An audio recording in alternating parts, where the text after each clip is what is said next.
네, 천국을 경험하는 생활을 하라 라고 하는 말씀으로 제가 부제로 하나를 더 한번 기록해 봤습니다. 선으로 악을 이기기라고 하는 부제를 더 달아봤는데요. 천국을 경험하는 생활을 하십시오. 선으로 악을 이기기라고 하는 말씀의 제목입니다. 요즘 우리 사회를 보면 사람들이 정말 화가 많이 쌓여 있는 것 같습니다. 아무 일도 아닌데, 그리고 아무런 뜻도 아닌, 뜻으로 한 것도 아닌데, 자기를 무시했다라고 하면서 분노에 차서 상대방을 폭행하거나 또는 아예 모르는 사람인데도 목숨까지 잃게 하는 묻지마 범죄들이 늘고 있습니다.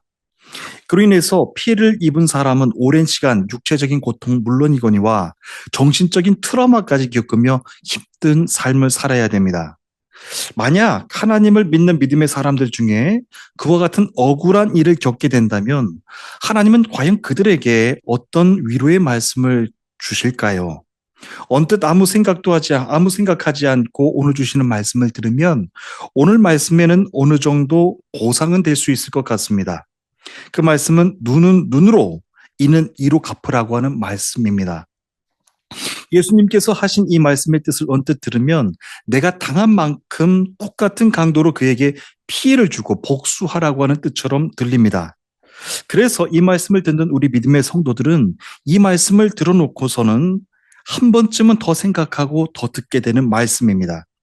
만약에 그 말씀의 뜻이 진짜로 복수해도 된다, 복수하라고 하는 것을 허락하시는 말씀이라고 한다면 누군가에게 큰 고통을 주고 사기를 쳐서 손해를 끼친 만큼 그대로 똑같이 되돌려주라고 하는 말씀이기 때문에 참 속이 시원할 것 같습니다. 그리고 지금까지 가져왔던 한이나 그런 여한도 남지 않을 것 같습니다. 그리고 지금까지 쌓아왔던 모든 화와 분노, 억울한 마음들까지도 한 번에 풀릴 것 같아서 이 말씀이 정말로 괜찮은 말씀일 것 같다는 생각을 해보게 됩니다. 그런데 말씀을 들으면서 예수님에 대해 한 번 더 생각하고 다음을 생각하게 될 것 같습니다.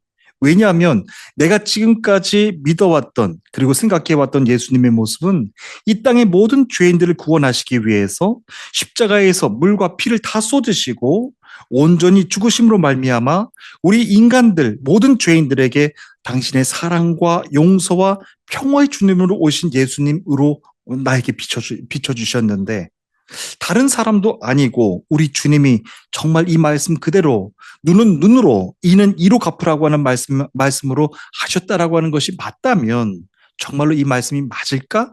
라고 하는 의아하는 마음을 생각하지 않을 수가 없게 됩니다. 그래서 저는 오늘 주시는 말씀을 가지고 예수님께서 이 말씀을 전하신 목적과 그리고 우리 성도의 삶 가운데 바라고 계신 소망하고 계신 진짜 목적, 뜻은 무슨 마음으로 이 말씀을 전하신 것에 대해서 말씀을 자세하게 증거하길 원합니다. 예수님은 그 말씀을 출애굽기 21장 24절과 25절 말씀 그 배경 속에서 전하신 말씀입니다. 출애굽기 말씀도 똑같습니다. 출애굽기에 대해서는 이렇게 기록합니다. 눈은 눈으로, 이는 이로, 손은 손으로, 발은 발로, 된 것은 된 것으로, 상하게 한 것은 상함으로, 때린 것은 때림으로 갚을지니라 라고 하는 말씀이 출애굽기에 있는 율법에 있는 말씀입니다. 예수님께서 그 율법의 말씀을 인용해서 말씀을 전하신 것입니다. 그러니까 원래 출애굽기 말씀은 예수님께서 말씀하신 것보다 훨씬 더 범위가 넓고요. 그리고 되갚음의 강도의 세기도 더 센 말씀이었습니다. 그래서 이 말씀을 듣고 나면 정말 예수님께서 전하신 말씀이 이 출애굽기 말씀을 그대로 당시의 배경을 그대로 옮겨서 신약에 가져와 똑같이 적용해서 원수를 갚고 복수하라고 하는 말씀으로 전하신 것인지를 다시 한번 점검해 보게 된다라고 하는 거죠. 이 물음에 대한 답부터 여러분들께 말씀을 드린다고 한다면 당연히 아니다라고 하는 말씀입니다. 내가 억울한 일을 당하고 큰 고통을 겪었다고 해서 복수해라. 더 큰 것으로 복수해라고 하는 뜻으로 전하신 말씀이 아닙니다. 그런데 이 말씀의 뜻을 자세하게 풀어주지 않으셨기 때문에 이 말씀을 모르는 성도들은 그저 똑같이 복수하라고 하는 말씀으로 이해하기가 쉽습니다. 그런데 그 말씀의 뜻이 아닙니다. 만약 누군가가 억울한 일을 당하고 큰 고통을 겪었다고 해서 그렇다고 해서 눈은 눈으로, 이는 이로라고 하는 뜻으로 말씀하셨다라고 하면 그 말씀이 얼마나 잔인하게 보이겠습니까? 그리고 무서운 느낌까지 들겠습니까? 내가 누군가에게 큰 고통을 당하고 큰 손해를 본 일이 있다고 한다면, 그리고 또 얼마든지 정반대로 나 때문에 누군가는 또 큰 피해를 당하고 큰 고통을 당할 수도 있는 것이죠. 그리고 또 의도치 않게, 내가 또 의도치 않게 누군가에게 물리적으로 폭력을 행사해서 그에게 폭력을 가할 수도 있는 것인데, 그런데 이 율법 조항을 그냥 문자 그대로 똑같이 적용하라고 하는 말씀으로 예수님께서 전하신 것이 맞다면, 여러분, 그 다음은 세상은 어떻게 변하게 될까요? 누군가에게 큰 고통을 당했다라고 하면 그때는 그도 나에게 똑같은 강도로 고통을 주겠냐는 겁니다. 100 정도의 고통을 당했다라고 하면 아마도 그는 200 이상의 배로 고통을 저희에게 갚아주는 것이 인간의 악한 본성입니다. 그렇기 때문에 예수님이 말씀하신 이는 이로, 눈은 눈으로 갚으라고 하는 것은, 말씀은 문자 그대로 하라고 하는 뜻이 아닙니다. 하나님은 인간의 그와 같은 악한 본성을 잘 알고 계시기 때문에 이 말씀의 뜻은 하나님이 직접 판결하실 터이니, 그리고 대갚아 주실 터이니, 그 이상의 분노하는 마음으로 큰 감정을 가지고 사람에게 그것을 되갚지 말라라고 하는 겁니다. 그래서 눈은 눈으로, 이는 이로라고 하는 말씀입니다. 그러니까 복수해도 된다라고 하는 말씀이 아니라, 눈 하나를 고통당했다고 한다면 너희는 눈 하나의 고통만 주고 그 이상의 고통은 주지 말라고 하는 뜻입니다. 그리고 나머지 것에 대해서는 내가 판결할 터이니 그 판결을 신뢰하라라고 하는 말씀이죠. 더 정확하게 말씀을 드리면, 사람이 그렇게 자기 고통에 대해서는 자기가 당한 만큼 절제할 수가 없으니 하나님께서 직접 판결하실 것이니, 여러분들은 정의로우신 하나님의 판결에 신뢰하고 여러분들의 감정이 복받쳐서 그 이상의 복수심을 경계하고 통치하라고 하는 말씀입니다. 이 말씀은 죄성을 가진 한 인간으로서는 굉장히 지키기가 어려운 말씀처럼 다가옵니다.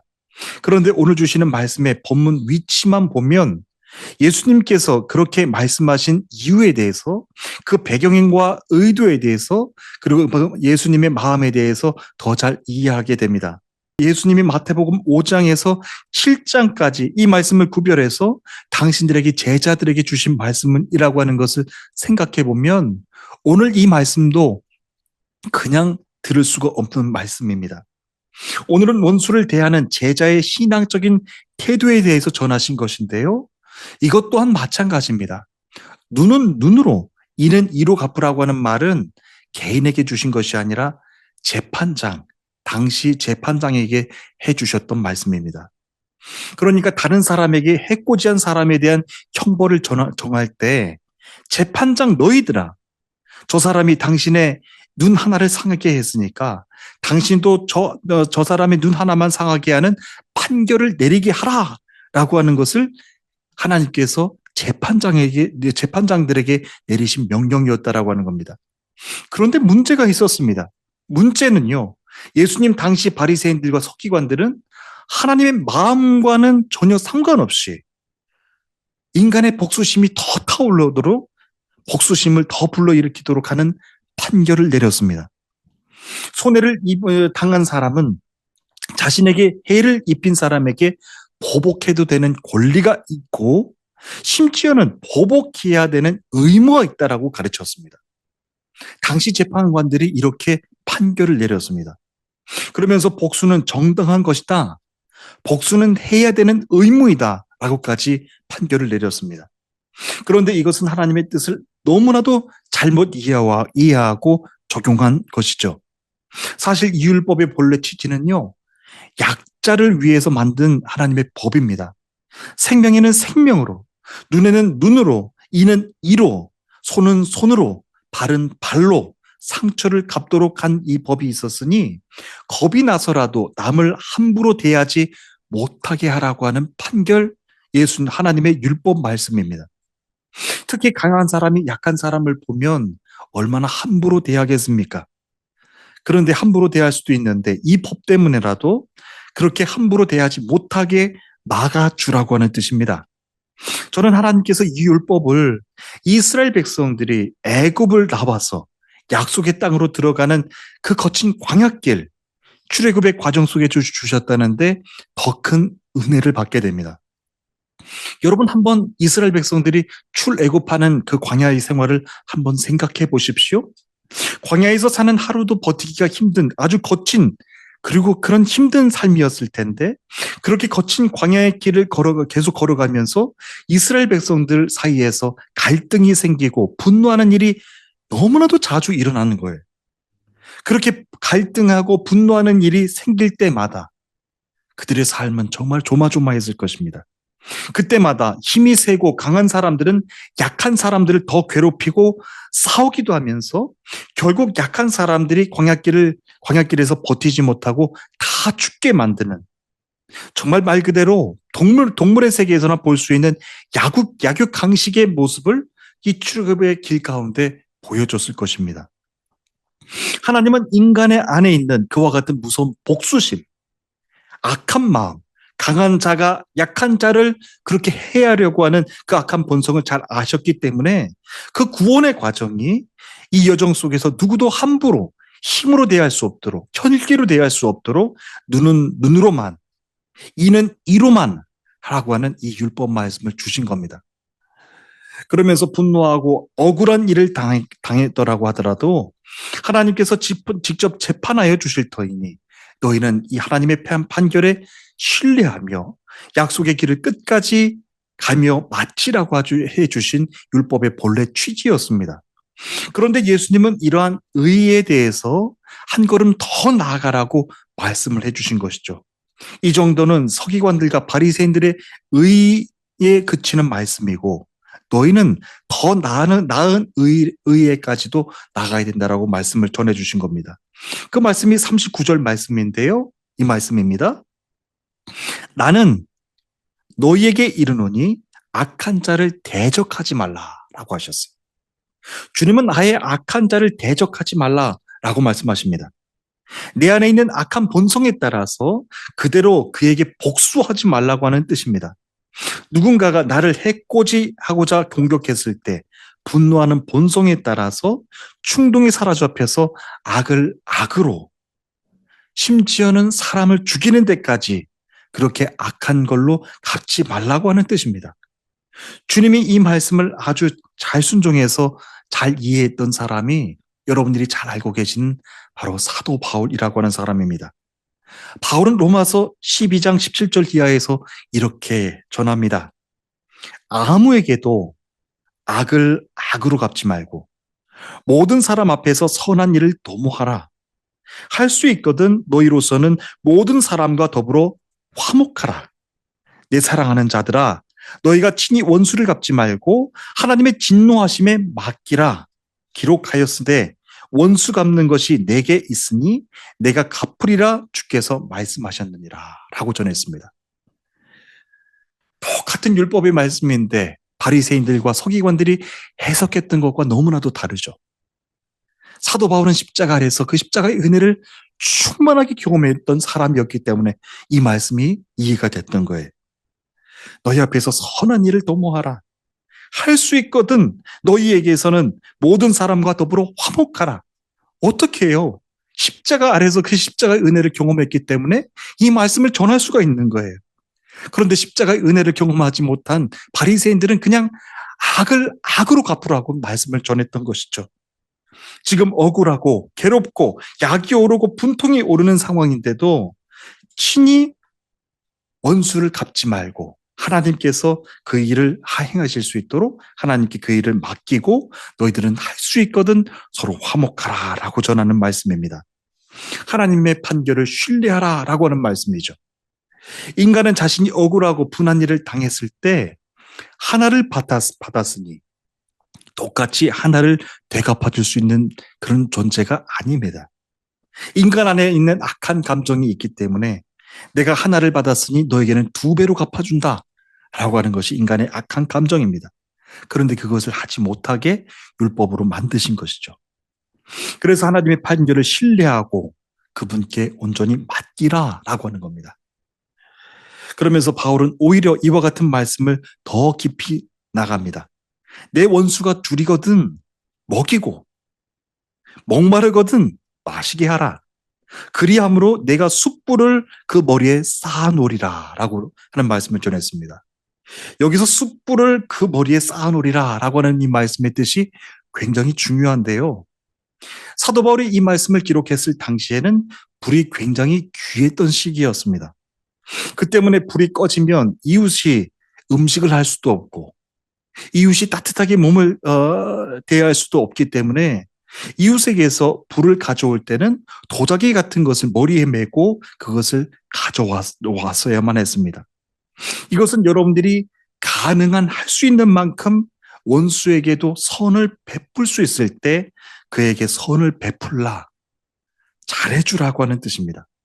그러면서 결론적으로 이렇게 말하는 것이죠. 악에게 지지 말고 선으로 악을 이기라 라고 하는 말씀입니다. 말씀을 시작하면서도 전해드렸던 것처럼 오늘 본문의 말씀은 세상 사람들에게 그냥 예수님 말씀이 좋아서 따라다녔던 그 사람들에게 주신 말씀이 아닙니다. 자신의 말씀을 당신의 말씀, 우리 예수 그리스도의 말씀을 따르기로 결단하며 그대로 삶을 살기로 결단하며 어렵지만 힘들지만 실천하면서 주의 말씀, 주의 길을 따랐던 당신의 제자들에게 주셨던 말씀이에요. 문자 그대로 이를 이루 갚으라라고 하는 말씀이 아니라고 하는 뜻입니다. 오늘도 구원의 길을 갖고 있는 당신의 믿음의 백성들이 이 세상 사람들과 똑같은 방식으로 복수하면서 살라고 하는 것이 아니라 하나님의 법을 따라서 이 땅에서 여러분들이 세상을 살아갈 때 천국을 경험하면서 살라고 하시는 말씀입니다. 그런데 하나님의 말씀대로 그렇게 실천하는 것이 쉽지가 않은 것이죠. 그렇다면 우리가 이 땅을 살아가는 가운데 악한 자를 대적하지 않고 어떻게 선으로 악을 이길 수가 있겠단 말입니까? 예수님은 우리들에게 아주 구체적인 지침을 내려주십니다. 본문 39절 하반절 말씀을 보십시오. 누구든지 내 오른편 뺨을 치거든 왼편도 돌려대라 라고 말씀하십니다. 사람이 오른편 뺨을 맞으려면요, 상대방에게 왼손으로 맞든지 아니면 오른손 손등으로 맞아야 됩니다. 당시에는 왼손으로 폭행을 당하는 것은 단순하게 폭행죄가 아니라 굉장히 모욕적인 일이었습니다.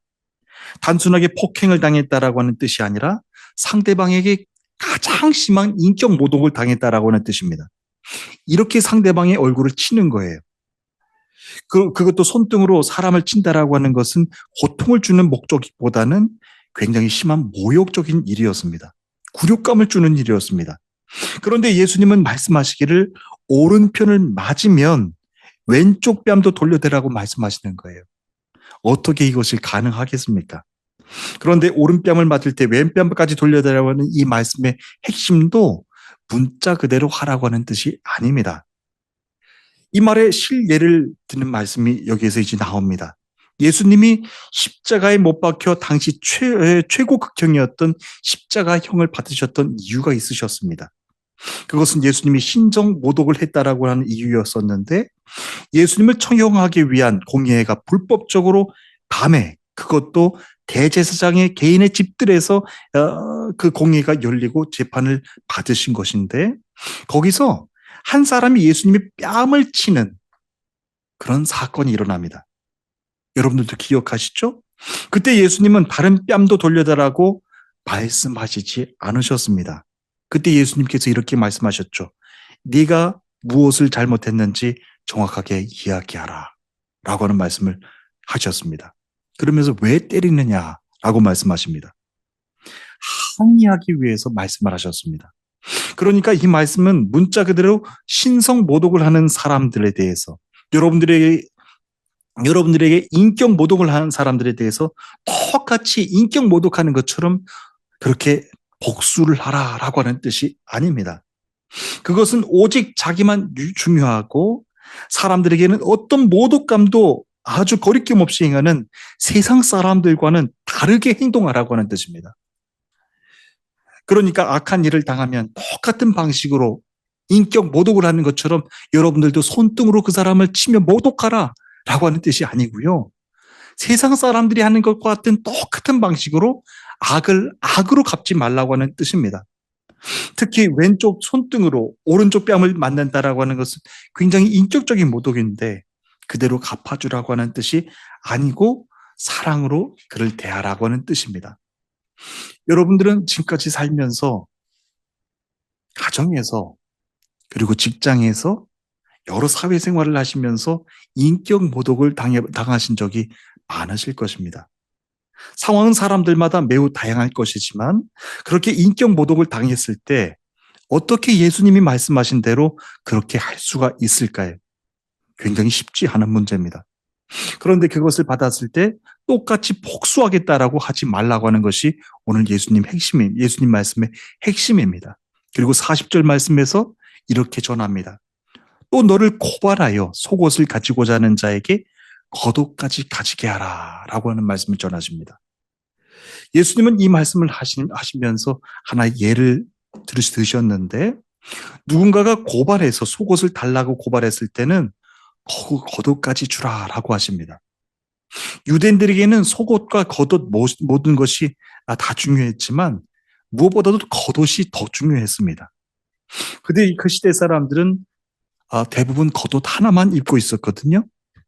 겉옷은 낮에는 굉장히 뜨겁고 밤에는 기온이 굉장히 급격하게 내려가는 팔레스타인 기온에서는 일교차가 굉장히 유대 땅의 상황이 있었기 때문에 생명을 지키기 위해서는 반드시 필요했던 것이 겉옷이었습니다.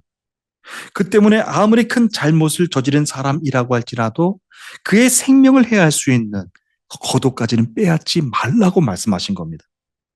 그가 아무리 큰 죄를 저질렀다고 하더라도 해가 지기 전까지 그에게 겉옷을 주라고 하는 뜻입니다. 예수님 말씀을 들으면서 너무나도 힘들 것 같습니다.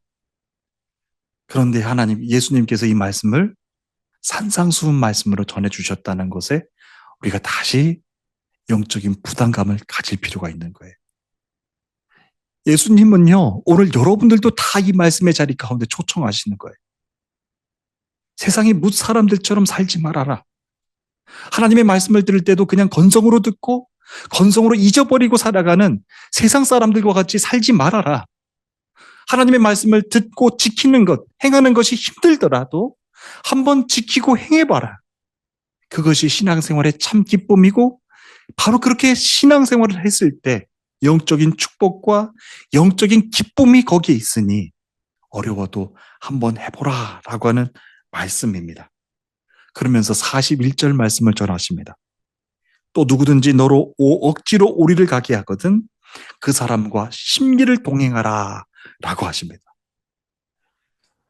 저는 여기서 억지로라는 말에 주목이 됩니다. 예수님 당시에는 로마 제국의 시민이 정복민들에게 억지로 오리를 가게 하는 법이 있었습니다. 권리가 있었습니다. 심리가 4km였으니까요. 오리는 2km 정도입니다. 다시 말하면 이 로마인들이 정복민들이었던 사람들에게는 누구든지 그렇게 명령하고 제시할 수 있습니다. 누구든지 너로 2km를 가게 하면 그 사람과 동행하여 4km를 동행하라고 하는 말씀입니다. 예수님의 이 말씀을 쉽게 이해할 수 있는 예가 있는데요. 예수님께서 십자가를 지고 가다가 심한 고문을 받으신 것 때문에 피를 많이 흘리시면서 자꾸만 예수님께서 쓰러지셨죠. 그때 로마군인 하나가 거기 있던 사람 중에 구레네 시몬이라고 하는 사람을 불러일으켜서 대신 십자가를 지고 가라고 했던 말씀 기억하실 것입니다. 그러니까 그 법조항이 바로 그것입니다. 예수님께서 십자가를 자꾸만 쓰러지니까 거기서 그 법을 적용해서 억지로 오리를 가게끔 그 시몬에게 명령했던 것이죠. 그러면서 예수님께서는 오리를 가면은 그 이상을 기꺼이 함께 동행하라고 하시는 말씀을 전해 주신 거예요. 우리가 신앙생활을 해 나가는데 예수님을 믿으라고 하는 말씀은 오히려 더 쉽게 다가옵니다. 그런데 예수님께서 말씀하신 것처럼 실제로 오리를 딱 채우고 마는 것이 아니라 그에게 심리까지도 동행해 주라고 하는 말씀을 지키기 위해서는 우리들의 신앙생활이 오늘부터 달라져야 된다라고 하는 겁니다. 입술로만 신앙생활이 아니라 우리들의 삶 속에서 천국을 경험하며 말씀을 순종하면서 지켰을 때 여러분들이 영적인 기쁨, 그것을 실제로 경험하면서 살아가라 라고 하는 말씀이 오늘 본래 취지의 말씀입니다. 지금처럼 내 권리가 중요하고 내 권리를 침해당하는 것에 대해서는 절대로 손해보지 않으려고 하는 오늘날 이 시대 풍조를 따라 살아가면서는 정말 이 말씀을 지키기가 어려울 것입니다. 우리가 주일 교회 예배를 드릴 때도 마찬가지입니다. 그 누구도요, 주일 이후에 지금 우리가 터키에서 예배를 드리고 있지만 우리 국내에 계시는 우리 목사님들 얘기를 들어보면 그 예배 드리면 그냥 순식간에 성도님들이 다 빠져나가신대요. 누구도 자기 권리에 대해서 침해받는 것은 절대로 가만히 있지 않으면서 누구를 위해서 오리를 가게 하거든 심리를 가게 할 수 있는 그런 성도의 모습은 볼 수가 없다는 거예요. 교회 봉사는 둘째치고 누구도 서로를 돕고 배려하고 그런 모습을 찾아볼 수가 없다라고 하는 거예요. 그런데 오늘 이 말씀을 다시 들려주신다면 그냥 예수님 믿고 끝나는 것이 아니라 우리 삶 속에서 오늘부터 달라져야 된다는 거예요. 예수님의 제자들에게 주신 말씀입니다. 그러니까 그 사람이 내게 부탁한 것 정도로만 행하고 끝나는 것이 아니라 그 이상의 마음으로 그를 섬기는 마음으로 그를 대해주라고 하는 말씀입니다. 오늘 이 말씀을 들으면서 저는 우리 성도님들이 섬기시는 모습이 얼마나 더 귀하신 것인가 다시 한번 여러분들께 감사의 마음을 전하고 싶었습니다. 성도님들이 교회를 대할 때요, 그리고 주의 성도들을 대할 때, 그리고 목회자를 대할 때 얼마나 그 마음이 정성을 가지고 대하시는지를 다 알고 있어요. 목회자가 아무리 어리더라도 목회자를 존중해 주시고 섬겨주시고 교회를 섬겨주시는 것 다 하나님께서 아십니다. 그와 같은 섬김의 마음으로 하나님께서는 여러분들의 삶을 오늘도 실천하고 또 살아가라고 하는 말씀입니다. 그리고 또 오늘 말씀을 준비하면서 또한 저는 가정의 생활이 다시 한번 감사하는 그런 생각을 하게 됐어요. 하나님께서 이 원래 주신 율법의 말씀은 척박한 광야 생활을 알면서 주신 말씀이에요. 그러니까 단순하게 하나님을 믿고 출애굽의 구원의 여정은 그냥 하나님 믿고 끝나는 것이 아니라 오늘 이 말씀 속에서 너희들의 삶이 척박한 광야도 같은 삶이라고 할지라도 약한 자를 지켜주며 약한 자를 보호해주며 약한 자를 생각해주며 섬기며 그 구원의 과정을 살아가라 라고 주신 말씀이기 때문에 더 이 말씀이 다가오는 것 같아요. 여러분, 이 말씀은요, 여러분들이 오늘도 광야처럼 촉박한 삶을 살아가면서도 적용하라고 하시는 말씀입니다. 오늘 이 말씀 속에서 저는 가족에 대한 특별한 은혜가 됐어요. 가족에 대해서 특별히 고마운 마음이 생겼어요. 부모와 자녀를 대할 때도 마찬가지였어요. 저도 참 부끄러운 일인데 제가 오늘 말씀 속에서 이것이 부끄러워서 여러분들께 정말 고백하고 싶었어요. 그리고 제가 스스로 달라지고 실천하는 모습을 보여드리고 싶었어요. 얼마 전부터 제가 아주 결단한 것 한 가지가 있습니다. 저는 월드컵이 열리는 때였죠. 2002년도에 저는 결혼을 해서 23년 동안 아내와 행복하게 잘 살고 있습니다.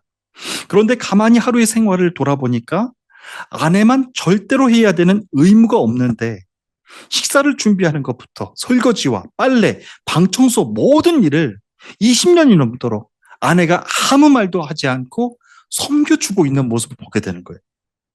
그래서 제가 제 자신에게 아주 냉정하게 물어봤어요. 그렇게 20년이 넘도록 아내와 함께 살아오면서 집안의 모든 일은 절대적으로 아내가 의무적으로 해야 되는 일이기 때문에 넌 한 번도 하지 않았느냐? 그렇게 집안일은 하나도 해오지 않았느냐고 물어보니까 제가 제 생활에 대해서 너무 부끄러운 거예요. 그러면서 하나님께서 주시는 그 구원의 과정 속에서 지키라고 하신 그 구원의 삶이 나는 참 머리로만 지켜온 삶이었구나. 하나님께서 척박한 광야 생활을 통해서도 아내를 생각하면서, 남편을 생각하면서, 부모와 자녀를 생각하면서 약한 자를 괴롭히지 말라고 주신 이 율법의 말씀을 얼만큼 지키면서 내가 살아왔는가. 너무나도 부끄러웠어요. 그러면서 아내의 입장에서 돌이켜보는 거예요.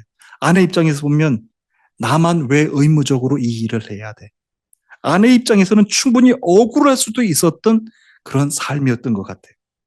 부부가 살면서 집안 청소를 하고 설거지를 하고 날마다 삼시세끼를 챙겨야 되는 건 우리 신앙생활과는 아무것도 상관없다라고 생각할지도 모릅니다. 하지만 하나님은 아니라고 말씀하시는 거예요. 너희들의 구원의 여정 가운데 약한 자를 돌보며 너희들의 구원의 여정 가운데 아멘하고 입술로만 끝나는 것도 아니라 너희들의 구원의 과정 속에서 약한 자가 너희 아내가 됐든 남편이 됐든 자녀가 됐든 그들을 함께 돌보며 그들의 삶 속에서도 천국을 경험할 수 있게끔 그 길을 노력하면서 실천하면서 살아가라 라고 주시는 말씀이 오늘 이 말씀입니다. 그러면서 예수님은 오늘 또다시 들려주시는 이 말씀을 통해서 여러분들에게도 또다시 부담을 주시는 말씀이에요. 내가 살아오는 오늘의 삶 속에서는 내가 얼만큼 또한 실천하느냐에 따라서 여러분들의 신앙생활의 태도가 달라질 거예요. 얼만큼 실천하느냐. 그리고 오늘 말씀을 그냥 듣고 끝나느냐에 따라서 여러분들의 구원의 삶은, 구원을 대하는 여러분들의 태도의 삶은 180도로 달라질 것입니다. 나에게는 또 어떤 사람이 겉옷이 필요한 사람일까? 그리고 여러분들에게는 또 어떤 사람이 여러분들보다 약한 사람일까?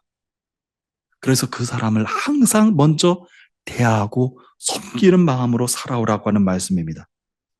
그렇습니다. 우리의 신앙생활은요, 단순하게 성경 공부하고 끝나고 직분이 올라가서 끝나고 그냥 은퇴할 때까지 끝나고 그런 세상의 공무원처럼 살라고 주시는 말씀이 아닙니다. 실제적으로 경험하고 실제적으로 오늘의 삶 가운데 천국을 경험하면서 여러분들이 변화되는 삶을 살라고 하는 거예요. 언제까지요?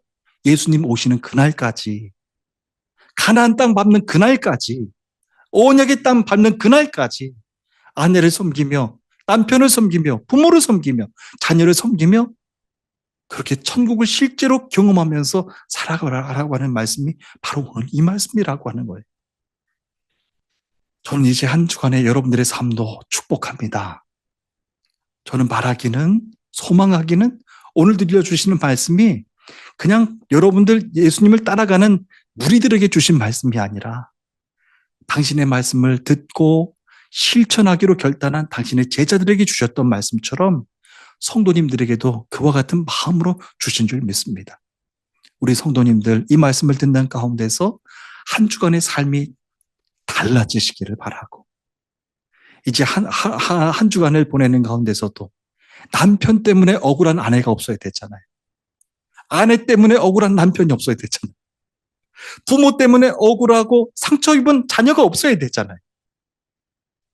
하나님께서 함께 판결해 주시고 함께 중재해 주실 터이니 이것을 지켜 행하라. 그리고 천국을 경험하라. 라고 하는 말씀입니다.